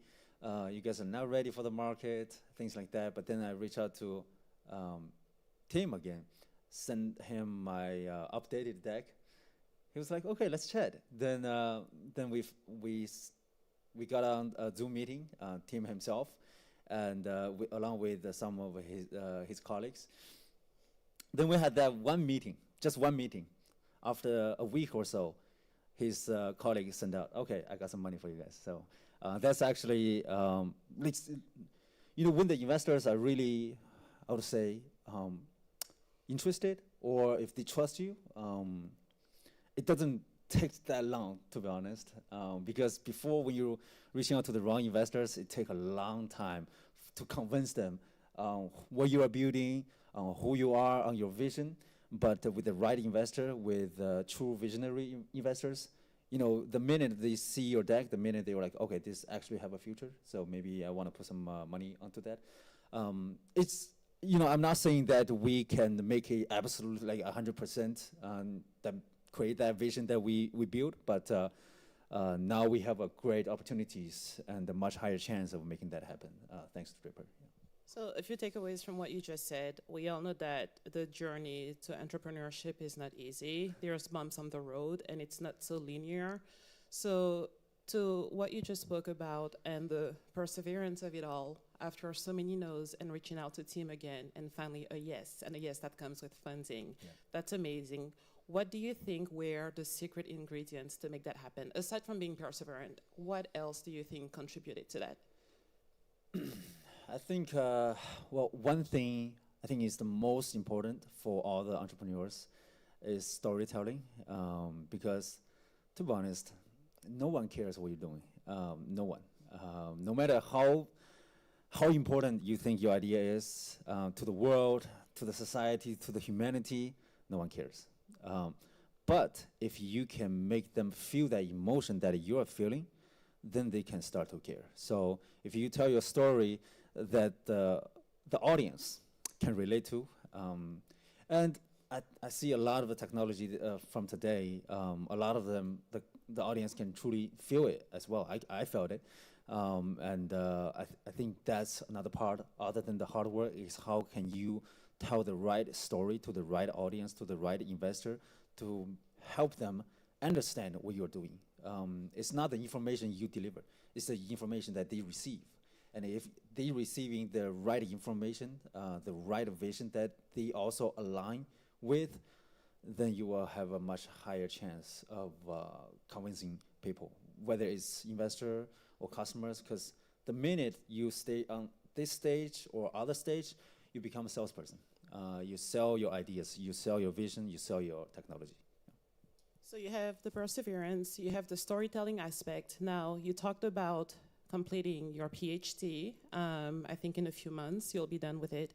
How do you think that being a student entrepreneur and navigating the world of startup, how do you think that those one has complemented the other? What do you think as a student has taught you to prepare for that journey? Because so many of our teams today, all of them actually are all students. Yeah, I think one unique thing about me being a student is my research is being enabled by my technology is developing. So I'm not trying to develop something that I completely have no idea about, and out of a sudden I think, okay, this can be solved with AI, and then I started building the venture. Everything is initiated from my research. So what I'm building right now is truly to help my research, to help me accelerate my experiments and other scientists like me.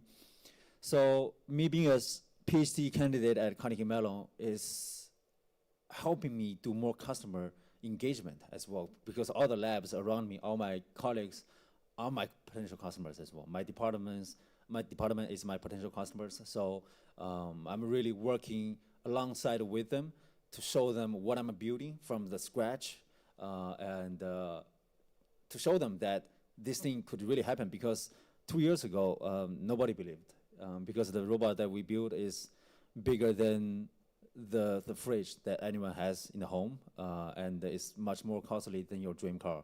So, and nobody believed that just a student in school can achieve that. But now we have delivered a robot to a customer's lab. It's already accelerating life science research as we're speaking.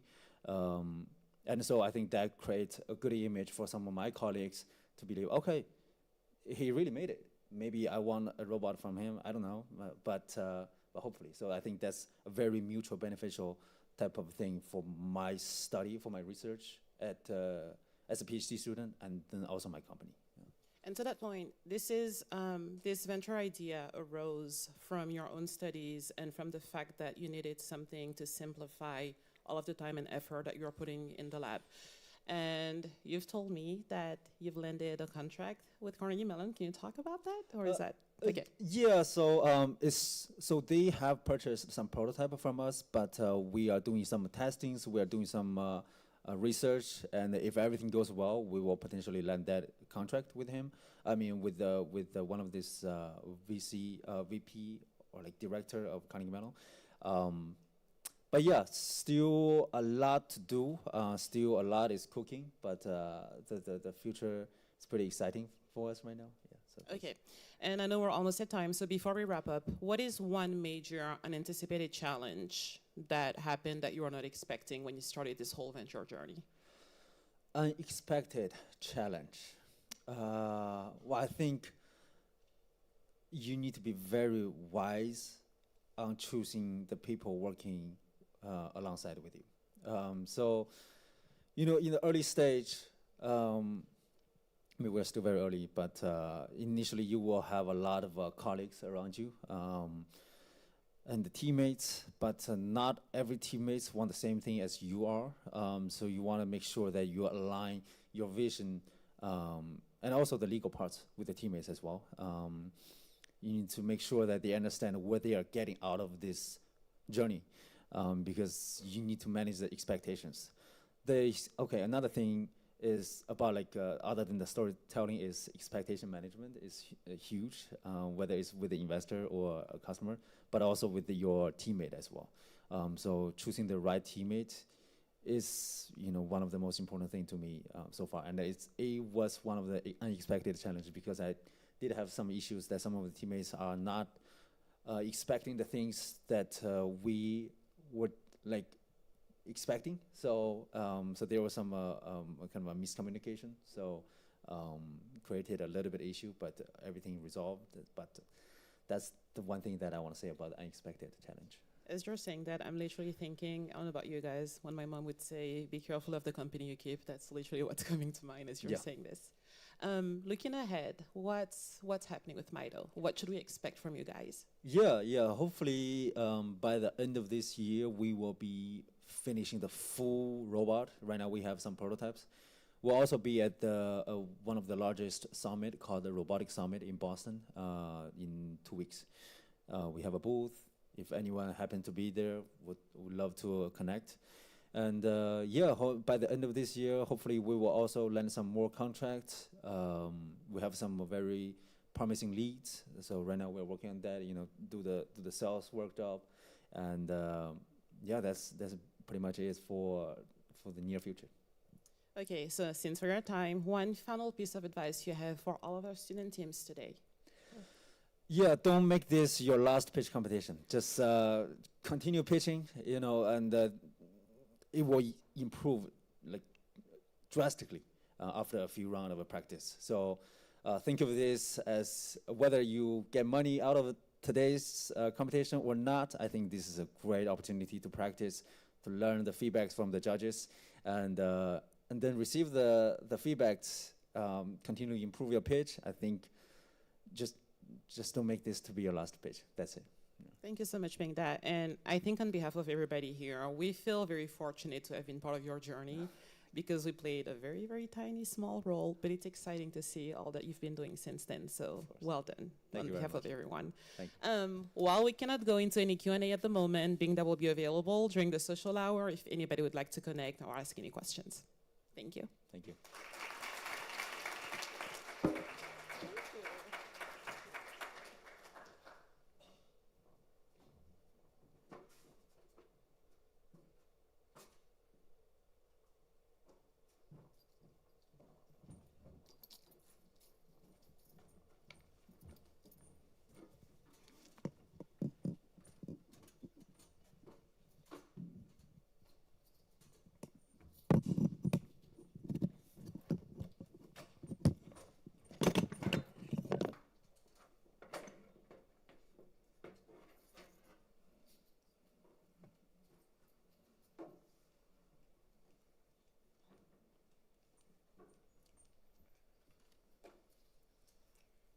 Finally, are we excited?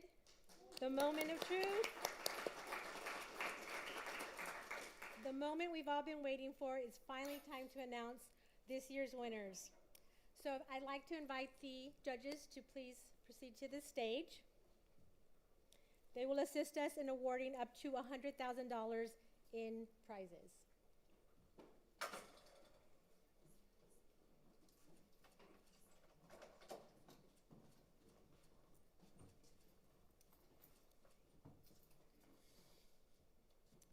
So our very first prize is honorable mention, and this one recognizes a business idea with a very strong potential. This award for $7,000 goes to SMAI.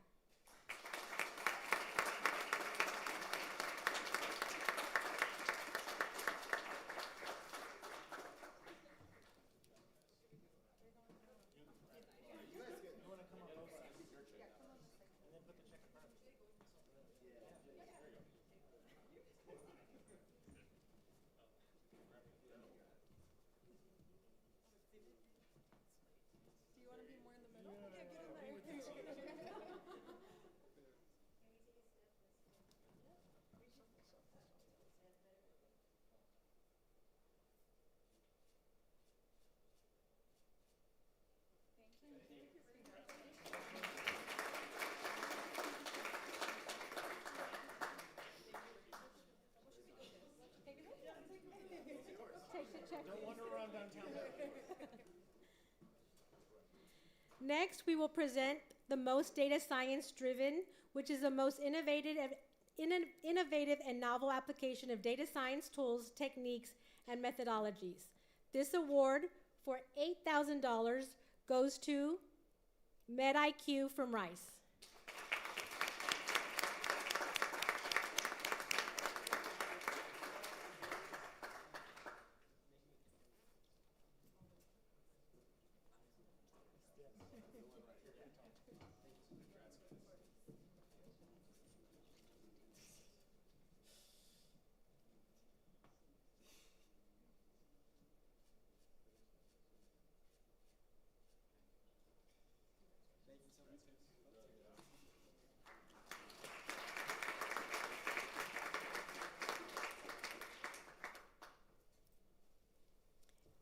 And fan favorite, which of course was voted by each of you, it will be given at the amount of $10,000 to Serve AI from UTSA.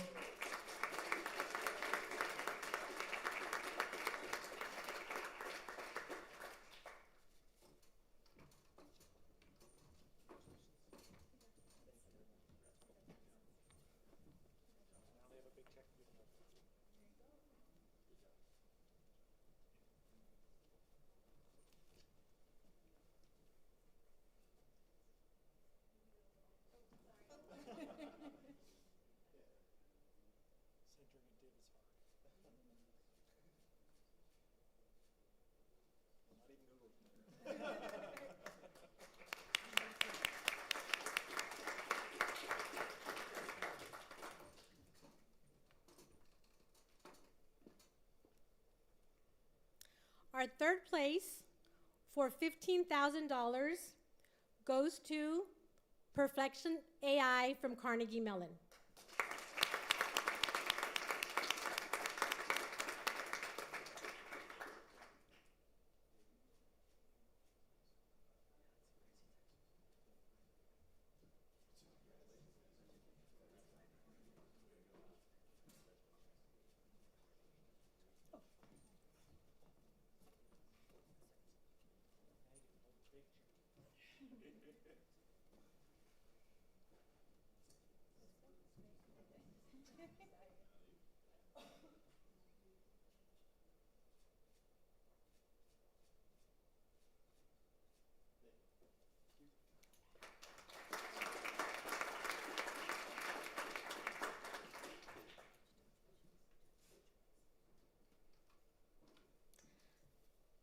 So second place for $25,000 goes to Serve AI from UTSA.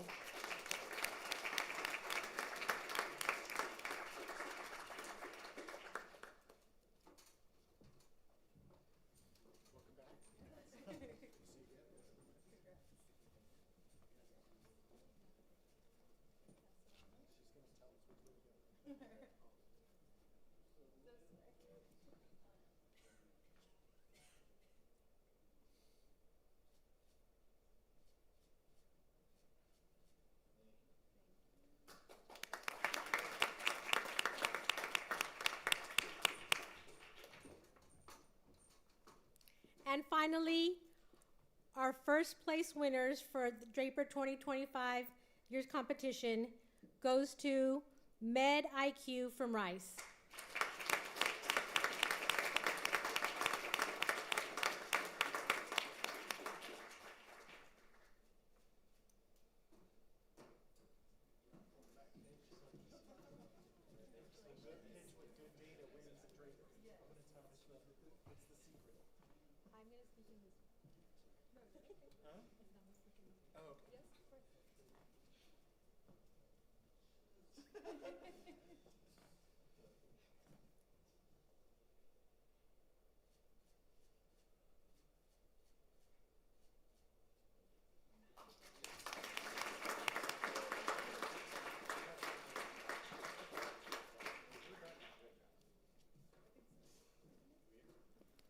So again, thank you y'all may take a seat, yes. Congratulations again to all of our winners. As we near the end of our event, I'd like to invite Dr. Zhenwei Niu, Interim Director of the School of Data Science, to share some final remarks.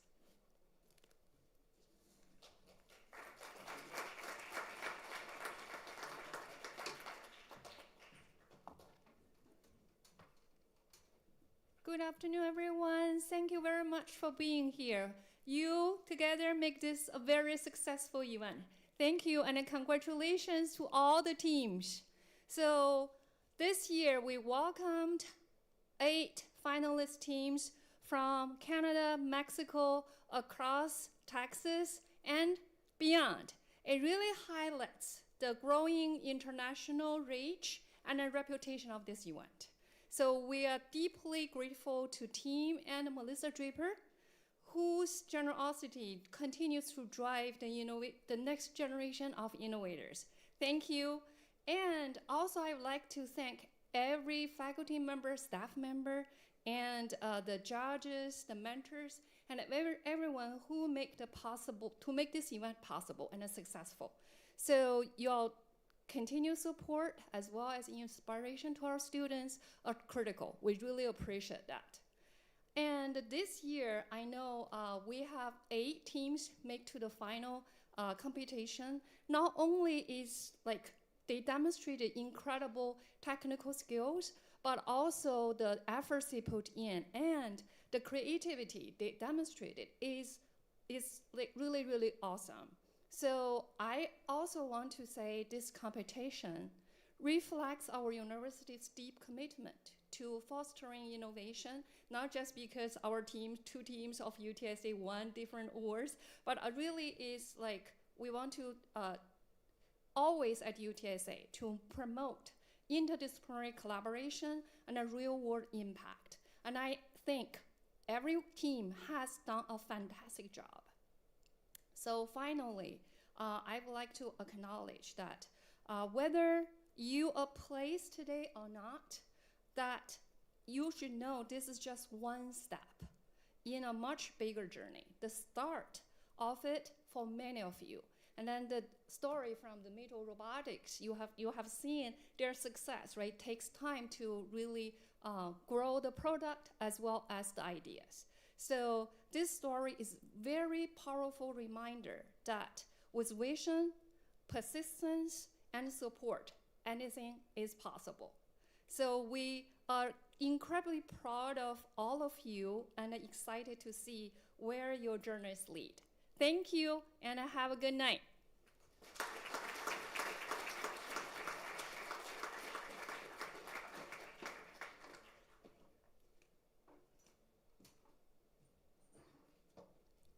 So again, congratulations to all of our winners. As Dr. New expressed, we wish you the very best as you continue your entrepreneurial journeys.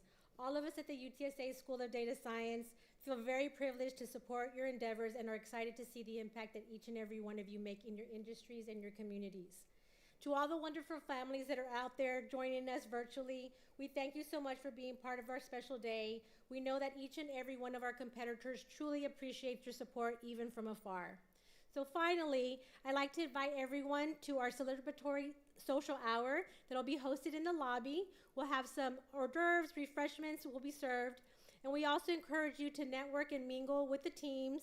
Feel free to chat with Bingda, take a few pictures, network, and we thank you very much for coming today, and we hope you enjoy your evening. Thank you very, very much.